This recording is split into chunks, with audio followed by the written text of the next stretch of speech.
Hello and welcome to another episode of Cards Unbarred. My name's Ryan, and in this video, I'm going to show you how to create a room using playingcards.io.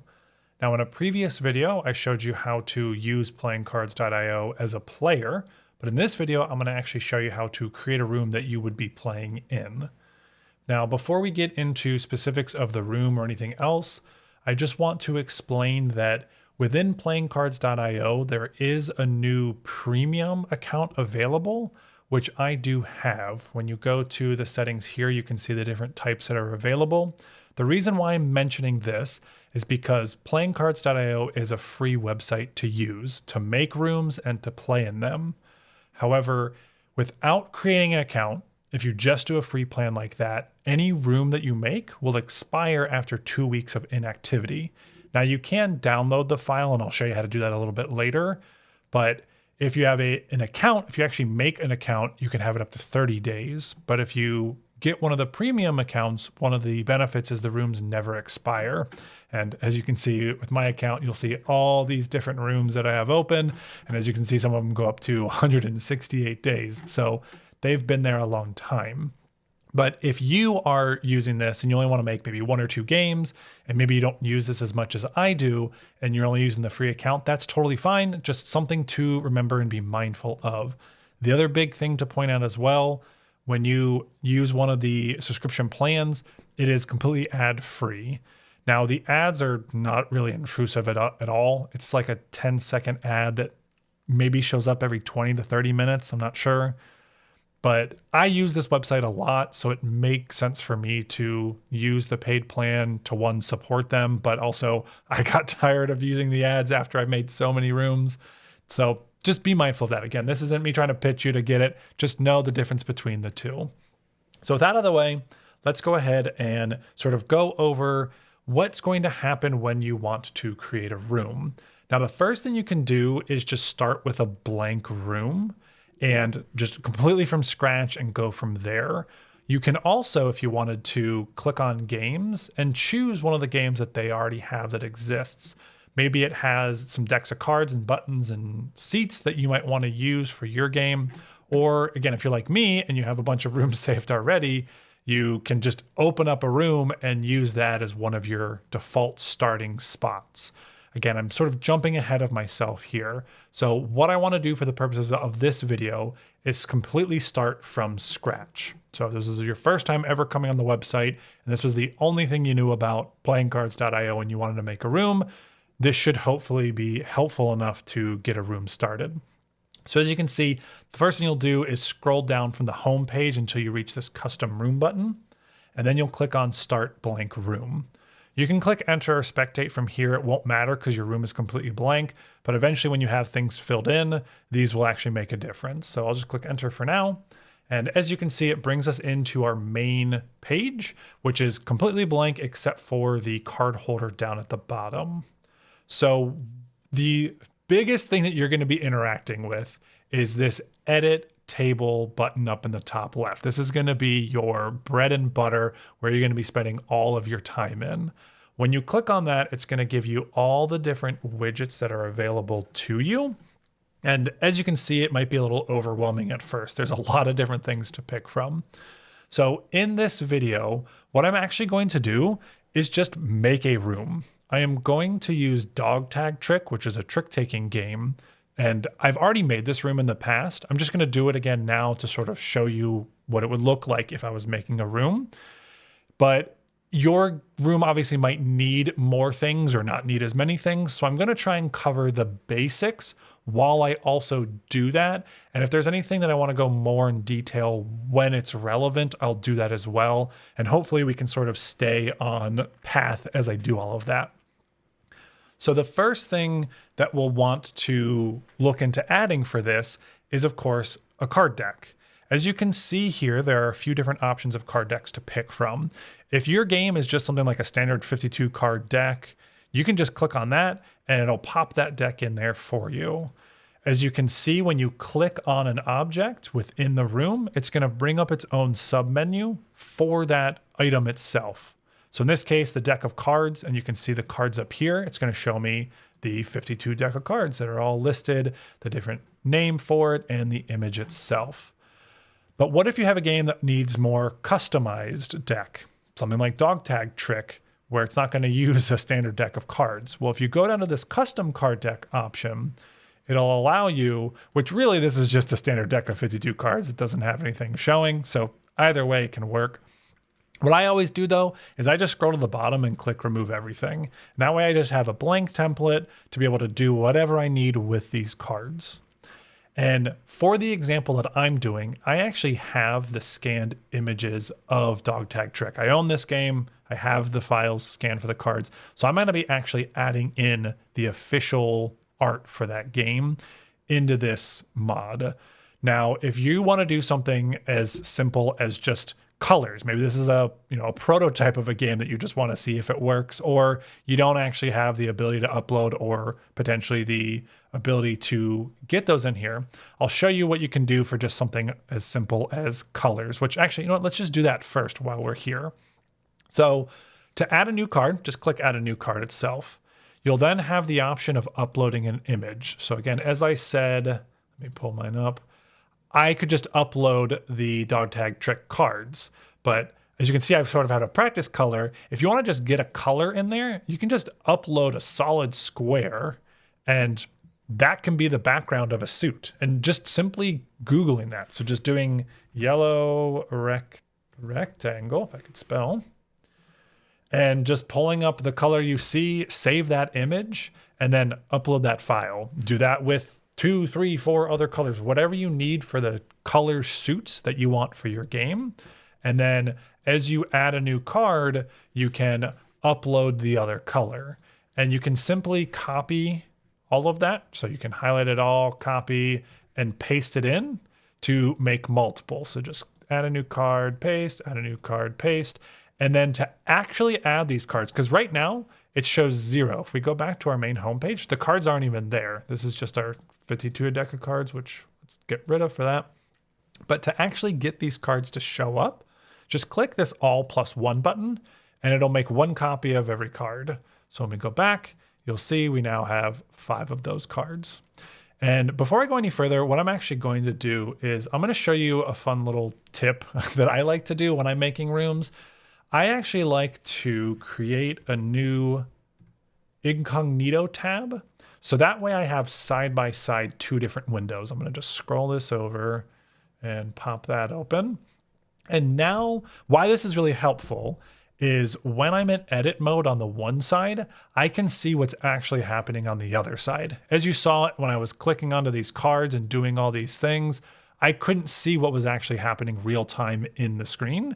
This allows me to see exactly what's happening the second I do it. So I remove a card, bam, I can see it immediately. Whereas if I was just using this screen, I'd have to go out of it, come back here, check to see where the change is done properly or whatever. So this is just always very helpful for me.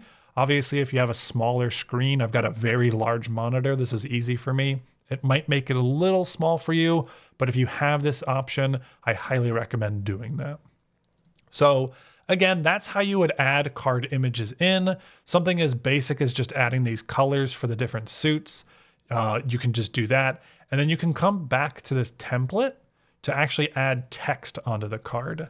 And this could be how you'd add a card number. And you'll also notice there are these spaces above the color. Sorry, I'm trying not to jump around too much, but I'm just noticing them as they come up.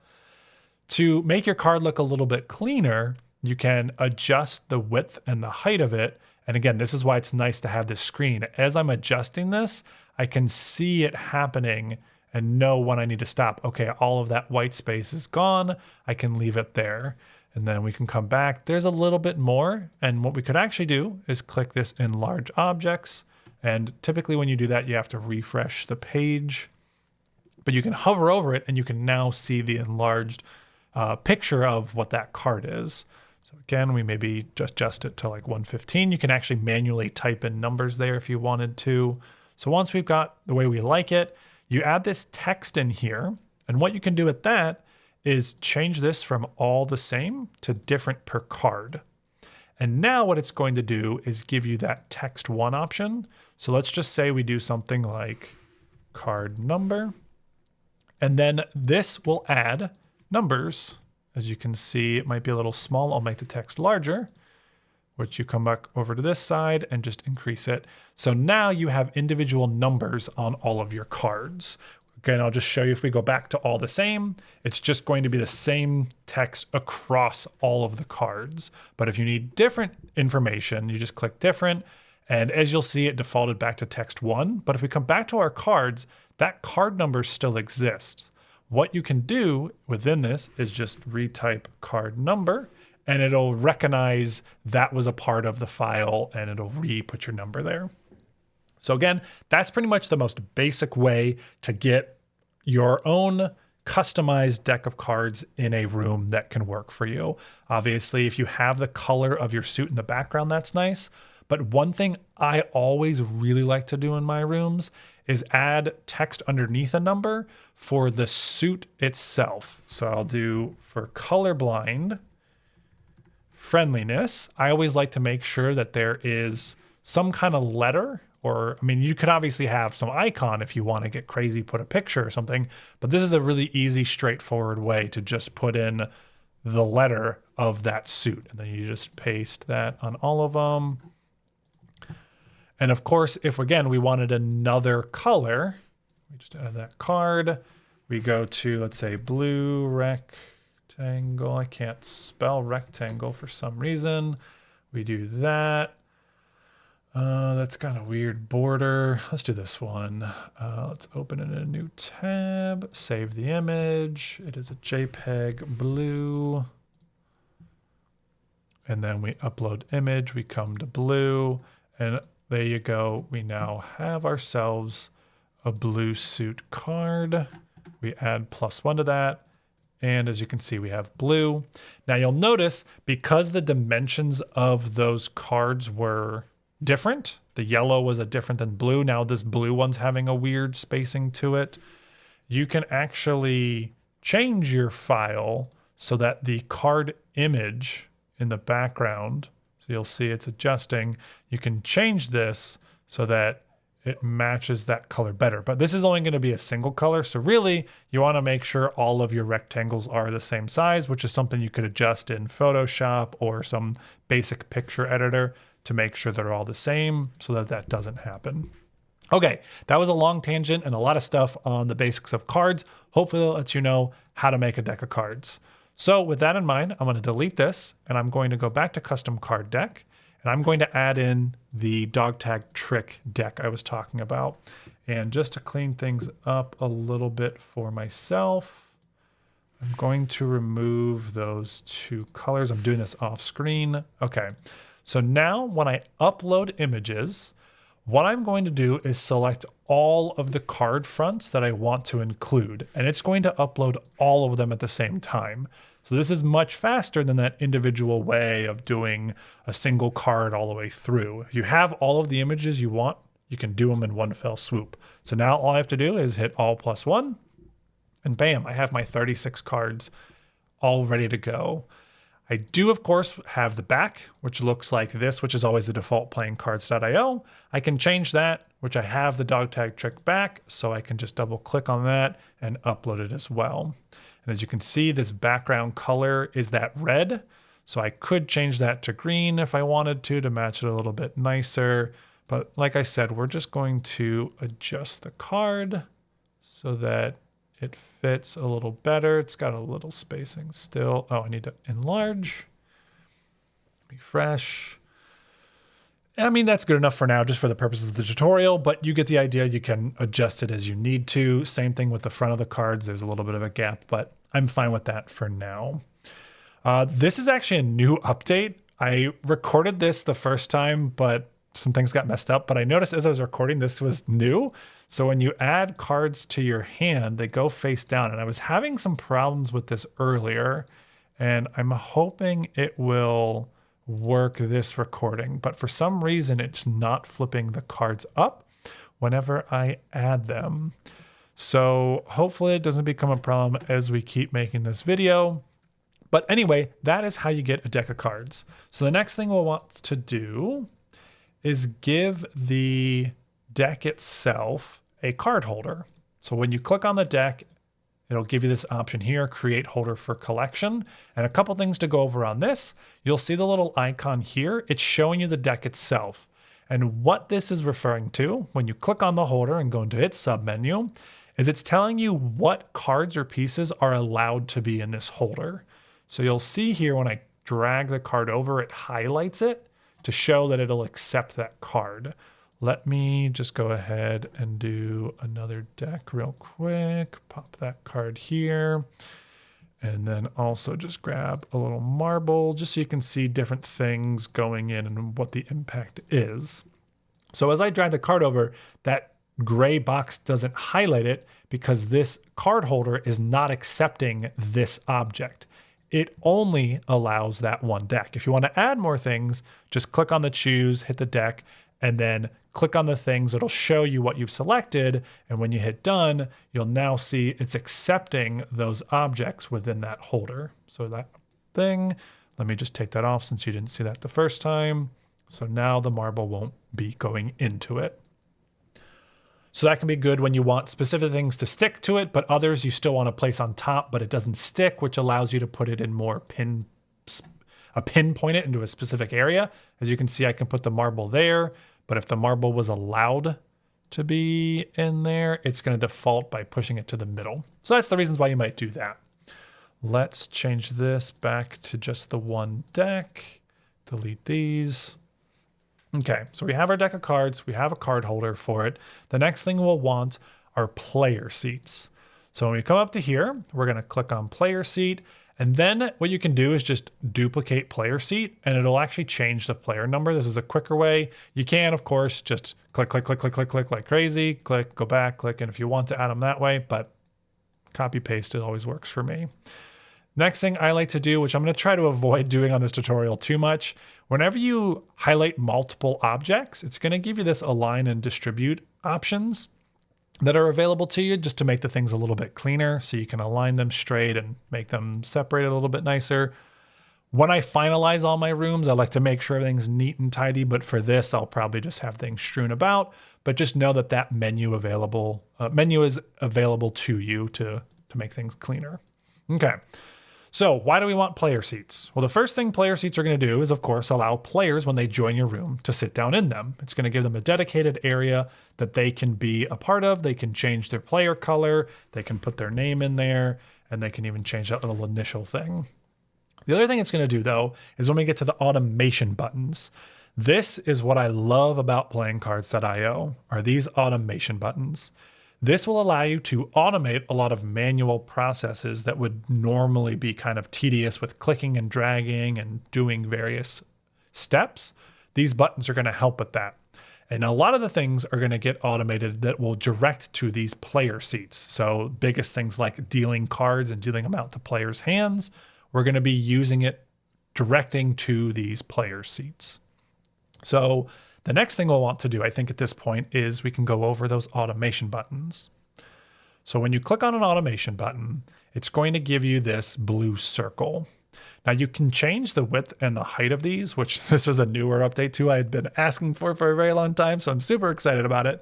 It's a few months old now, but I love to make mine as small as possible to still be able to fit them, because if you've ever seen any of my rooms, I love buttons. I have them all over the place.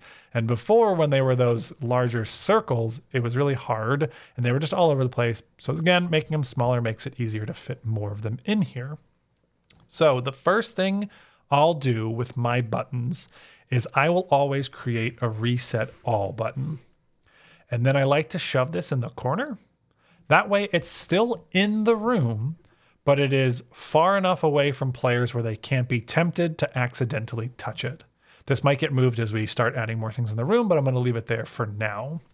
This reset all button is essentially a way to re-put your room back to everything where it needs to belong. If you have cards that need to go back in their holders, score counters that have to go back to 0, etc. As you see, we'll start to add more in. That is what I love to have this button do. So I'm going to start out with this button by having the recall options button. As you can see, there's a lot of different steps. I'm going to try and go over these as quickly as I can without making this video 5 hours long. But recalling objects, you'll click on the deck, you'll hit the deck that you want, hit done, and then make sure this includes holders and hands. Holders are these little things where the cards are in, and the hands are this big, large area where cards are going to go. If you have it included, that means no matter where these cards are, they are going to get recalled. So watch when I click the Reset All button, it drags all 36 cards back in there.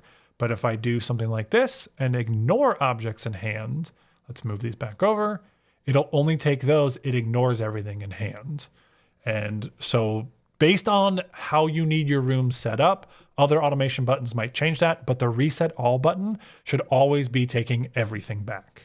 So now we're just going to leave that for now, but we are going to be adding stuff to this button as we add more things to the room. Let's just hit Reset All again, bring everything back. So the next thing we can focus on is getting in some counters. So these can be helpful for whenever you want to keep track of score, number of tricks taken, whatever thing that you need to be counting something with. These are what you're going to use them for. So I'll just put one for each player. Again, you can copy them, highlight 2 of them, duplicate 2 at a time, duplicate 1 more, again, highlight them all, align them, get them nice vertical, distribute horizontally, and now you have those counters there. So another thing we want to do, go back to our Reset All button, edit automation, change counter, select our counters, highlight all of these, and have it set to 0. So this way, if anything happens during the game and people get some kind of score, it'd be crazy if they got it in dog tag trick. But if you do that, you click Reset All, it's going to set everything back to 0. So that's a nice and easy way to do that. Another thing you can actually do, I forgot to type it on. If you forget, you can highlight them both. This will change all of the widgets. So I can do score, and now all of them have a score on there. If you want to get specific though, and make this one be P1 for player 1 score, then those you'll have to do individually.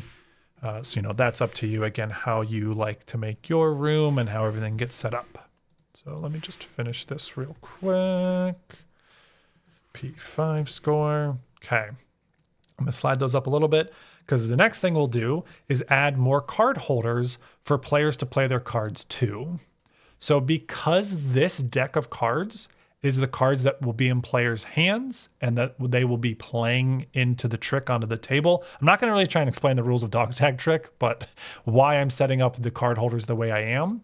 I'm going to duplicate this holder on purpose because this holder is set up to only allow this deck of cards. But if I'm creating new holders that are going to be using different cards or pieces, then just be mindful of what you're copying and pasting, or if you're just straight up making a blank new custom holder, because that defaults to all of them and will allow you to manipulate it however you see fit. But again, for my room, I want only this deck, so I'm going to use it that way. Now, another thing is, in Dog Tag Trick, players can play 2 cards at a time. So right now, these card holders are really only set to fit a single card. Playing a second card is just going to stack it on top. And I want it to be able to spread across like it does in my hand so I can see 2 cards at a time. So the way you'll do that is under this holder layout. It starts it as a pile, but you can change it to spread, grid, or freeform. I'm not going to go into too much detail on these. They're pretty self-explanatory and you can click on your own and see what they do. But I want the spread option, and then I can choose which way it will do the spread. And I'm going to just keep it to the right. And then what I'll need to do now, because as you can see, it still stacks them together, is I want to click on that and change the width. And as you can see, it'll drag the cards out until I can see both of them. And then at that point, that's a good enough width for it. Then I will just copy that, move it over here, copy 2 more, move them, copy 1 more, move that over. Again, highlight them all, make them nice centered. And again, if you want to get real crazy, I'm not going to do it for all of them, but you highlight those and then horizontally center so you can make everything look nice and pretty.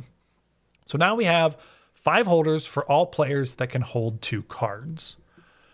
Well, now we want to start adding in our automation, because at this point, the room's technically playable. You could, at this point, play dog tag trick. You'd have to manually do all the stuff. You'd have to click on this, shuffle the stack, have players draw cards into their hand till they got what they wanted to. So we want to use automation buttons to help deal all of that. Deal. So the first button we're going to do is create the deal button. So this game can play 3 to 5 players. And because the deal works differently for each player count, we're going to create a button for each player count. Now, like I said, these can be resized, and I'm going to do that now to be able to fit them in a small area. As you can see, even just that, like, look at the comparison. I know I'm over fixating on it, but like, over on the height, one button size is the same as those. So get jiggy with your sizing of your buttons to be able to fit them appropriately. But we had a 4-player deal and a 5-player deal. Now, this is not normally how I would do it. I'm going to show you how I would do my buttons, but this is what it's going to look like. So taking a step back here, I only want one button. Yes, I know. Why did I put those two? Just to show you. But I want to start with one button because I'm about to add a lot of automation steps that are going to be the exact same steps on those other buttons. And when you add steps, just to show you real quick, and you copy that, those same steps will exist on the next one you copy. All I'll have to do is just change the title and then change the couple of things that are going to be different between the two buttons. So my 3-player deal button, let me take a step back here. We will want it to recall objects. Just like I did with the reset all, I want my deal buttons to recall all objects as well.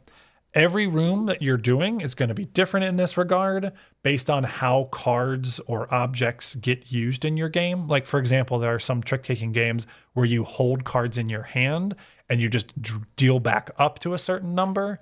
In that case, you wouldn't want to include objects in your hand.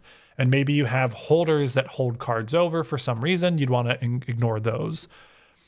But for the sake of this game and for this tutorial, I want it to include everything. It's going to recall this entire deck, and then I want it to shuffle that deck. So every time we click this deal button, it's going to recall and shuffle the cards. Then I want it to move objects, and I want to choose find cards and pieces in holders, because the cards are currently in this holder. And as you can see, I can highlight multiple things. So if you have multiple decks you're shuffling at a time, you can do that. But in this case, I just have one deck. And then I want it to go to player seats. So I'm going to click all 5 player seats. And so now, when I click this button, it will recall the deck, shuffle the deck, and deal 1 card to each player at those 5 player seats, which well, it's not going to do all 5, which is actually another nice thing about playing cards.io. It's only going to deal to player seats where people are actually sitting. So when I click the button, it's going to deal me 1 card, but it's obviously not going to deal anything else because no one else is sitting. But let me come here. I'll sit down on that seat. And as I deal, it's going to deal 1 card to each player. Let me go back to edit mode. And when you click on that, we want to make sure our cards get flipped face up, because as you saw, they were going face down. Now when we deal, they'll be face up. We want to make sure we have the right number of cards. In a 3-player game, it deals 11 cards to each player. So now when we click the button, it's going to deal 11 cards face up to both players, as you can see next to their player name. Another thing we want to do, though, is sort the cards. As you can see, these are sort of a jumbled up mess. So the way we can do that is go to Sort Objects and change the direction. You can do low to high or high to low, whichever one you prefer. I prefer low to high. And then click on all player seats. And now when we deal, it'll deal all the cards and it will sort them. And the way this sorts left to right will always be the way your deck of cards is top to bottom. So if you want a specific hierarchy of the way your cards will show up in hands when they're sorted, you need to set them in that exact order when you make the deck. If you need to move things, you can always click on this and drag it to change the order. So in this case, the bone 4 will now be ranked above the 1, 2, and 3, but I'll obviously put it back. So keep that in mind as well when you are doing sorting things. Another nice thing with the player seats, as you saw, I was editing this 3-player button to deal to all 5 player seats, but it's only a 3-player game. You don't need all 5 seats. Well, this is really nice because when players enter a room, it will just randomly put them in any player seat that's in that room. And when that happens, you might have a player at 1, player 2, and then player 5. So in this case, it only ever deals the cards to players that are sitting down in player seats, meaning it doesn't matter where they sit, the buttons will still work appropriately. So that's just something I like to do. Obviously, you can tell people to sit where they need to if you only have it directed to the specific seats that you'd be creating. So anyway, that has our deal button for a 3-player game. And now we want to just make the 4 and 5 player buttons. So again, we duplicate the button, 1, 2, 3, 4. I'm clicking left arrow on my keyboard 4 times. That's how you can get it to align straight. Again, if you want to avoid doing this align thing, but we change that to a 4-player deal, and then we'll edit the automation. And all we have to do is change this to 9 cards, because that's the only difference in Dog Tag Trick in a 3 and 4-player deal. So now when we click a 4-player deal, it's going to deal 9 cards to each player. Again, if there were 2 other seats sitting down, they'd get their cards. We'll duplicate that again. 1, 2, 3, 4. Change that to 5. Change that automation and change this to 7 cards. And now we have our 3 deal buttons. And as we start to fill out the room, we can adjust things as we like to make sure that it's nice and pretty and everything fits. The next thing I'm going to add in is the player aid card. So I added a deck of cards, but I didn't add the player aid card, which can be nice and helpful. So what I'm going to do is duplicate this collection. And I'm actually just going to scroll to the bottom and remove everything. Again, anytime I make a new deck, I just like it to be a clean slate to make sure that there's nothing weird going on. I'm going to add a new card, upload an image, and change to the player aid. Again, it'll always have it set to 0. So just click 1. And we'll have that card. Now this card isn't something that needs to be double-sided like these playing cards. So when you go to the template, under view, there's a face and a back. Just click this with double-sided check mark and turn it off. And now it'll just be one side. We also don't need this border, so I'm going to turn that off, but I'll keep it rounded so it sticks with the way the card is rounded. And then we just need to adjust the height and the width. Whoops, I need to adjust the width more so that it gets a little bit bigger to the size we're comfortable with for people to be able to clearly see this in the room and have it still look nice. And as you can see, the card is set to enlarge. So even if it's not too large in the room, you can have that option set up here. So that way they can hover over it and make it even bigger. The thing is, when you leave this here, this card's still movable. People can click on it and move it around. But if you want that to stay where it is, under this allow click and allow movement option, just change that to do nothing and do not allow. And now you can't move it at all. And it just sits there, which is really nice. And in the room, we can sort of move this wherever we need.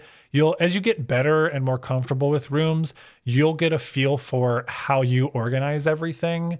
But any type of loose card or anything like this, I typically just stack them sort of together and just kind of make a nice row or column wherever I can in open spaces so I can easily get back to it wherever I need to. So in this case, the player aid card is over here. I'm actually going to match where it is.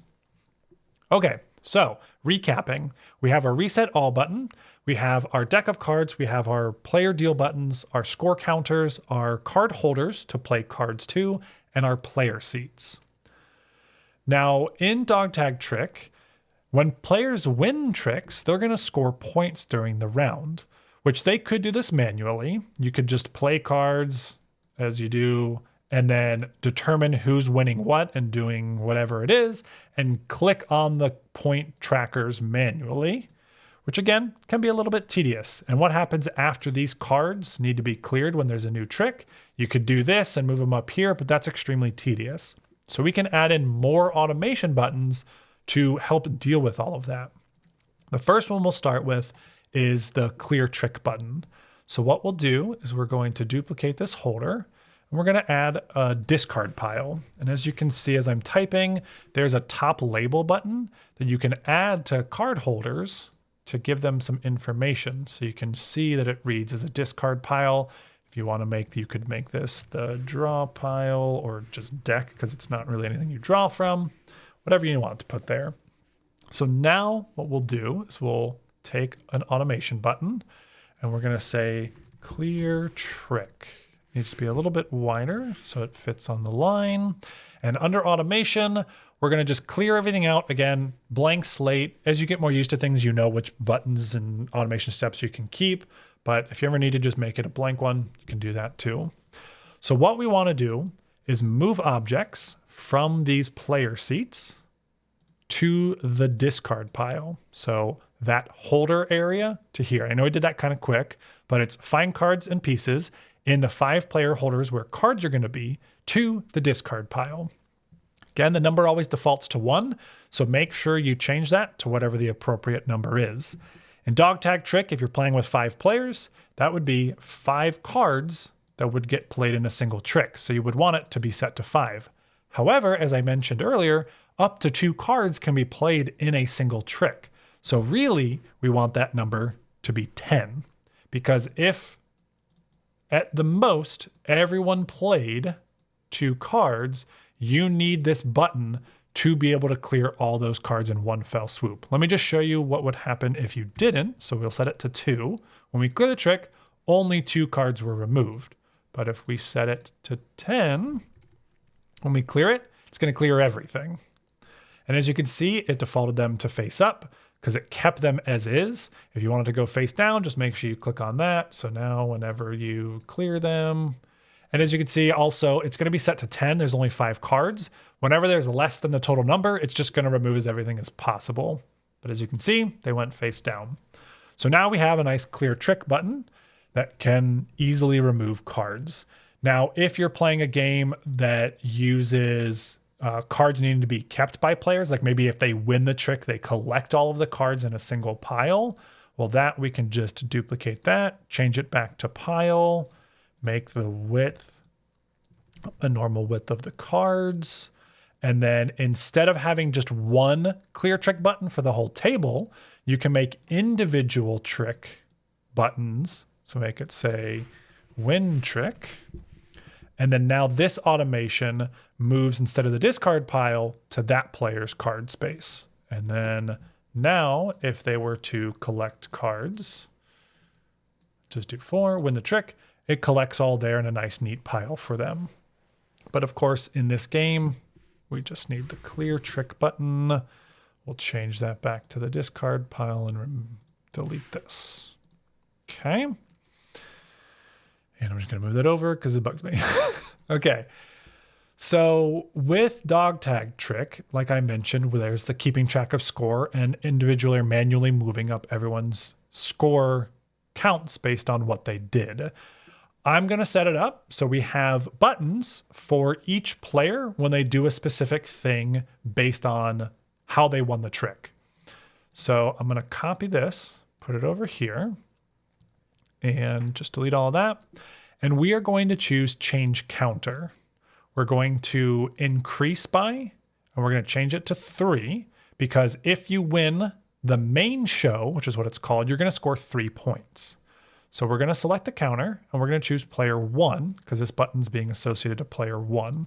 We're going to call this 1 main, because they won the main show. So now, if this player wins the main show during trick play, they can click that button, and it'll increase their score by 3.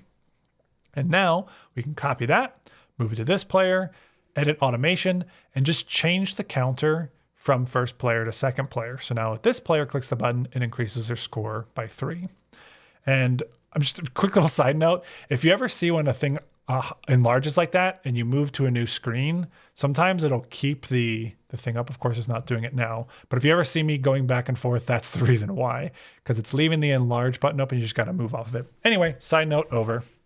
So we take these, copy them, move back here, grab this, edit the automation, change it from first to third. I'm doing this kind of quickly, but it's just the same process, taking the button, making sure that it's selected to the appropriate player. Copy that one more time, and then click here. And anytime you do automation, it's always good to just test it. Make sure that it's assigned appropriately. So everything increased by 3, and I'm gonna even click reset all, just to check everything went back to 0. We can click it again. Everything should be at 3, which it is. Perfect. So our 1 main button is working the way it should. Now what we can do is take all of these, duplicate them again, slide it over, because we want to make a button for what happens when somebody gets second in the main show. Well, they're going to score 1 point when they do that.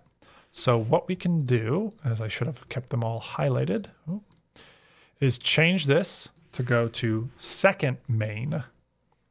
So I was able to hold them all down and change them. But if I want to change the automation, you have to do these individually. So unclick, just check one of them.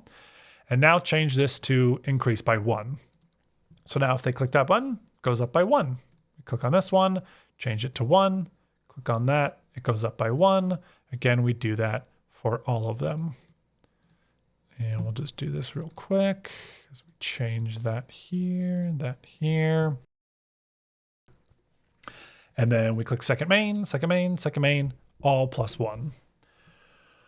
Well, there's still 2 more automation buttons that we could add. And again, this is sort of superfluous. It's like, do you want a lot of buttons in your room? I like it. I love this automation. So find the nice medium for what works for your room. But in Dog Tag Trick, you can also score 5 points if you win the final main of the round. So we will want to actually add another button for all the players. And we'll duplicate. Put that here and do one final main. We'll have to increase the size so that it fits. Okay. And then now we just change that to 5. Come here, change that to 5. As you'll see, you can go down and click done to get out of the menu, but you can also just click off to the side. It'll close the menu as well. Whichever way works for you, it should work that way. Again, we'll click one final main and everyone's score should go up by 5, which it does. The very last thing is there's a sideshow you can play too. And if you win that, you'll score 1 point.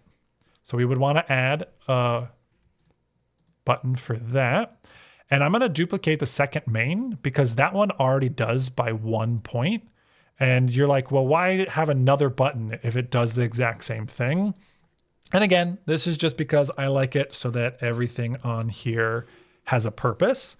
Because if you tell somebody, hey, you won the sideshow, click the second main button, that might be a little confusing. You just say, hey, you won the side, click win side. And it will do the same thing, but at least gameplay wise, it might make a little bit more sense. And so now we have our 4 buttons that do things based on how the game needs to function. Again, we can reorder these to make them a little bit prettier. You can have it so that the players line themselves up. You can see the little player seats. They match a little bit better this way.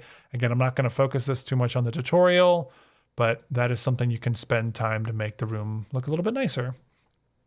Okay, I mean, at this point, the room is done. I don't think really besides updating the reset all button, is there anything that we would need to add at this point to start playing. But we'll come back to the reset all and we already changed the counter. Oh, one thing I wanted to do is add a round button. So if you go here, this game doesn't need to keep track of rounds, but if you did, you could have it set up to where you do the deal, change the counter, increase by 1. And because I didn't do this beforehand like a silly, I now have to manually go to each button and add this. But if I had added this step on the 3-player deal and I added that round button before I copied and pasted it, it would have already been there, which would have been nice. But again, you do things on the fly.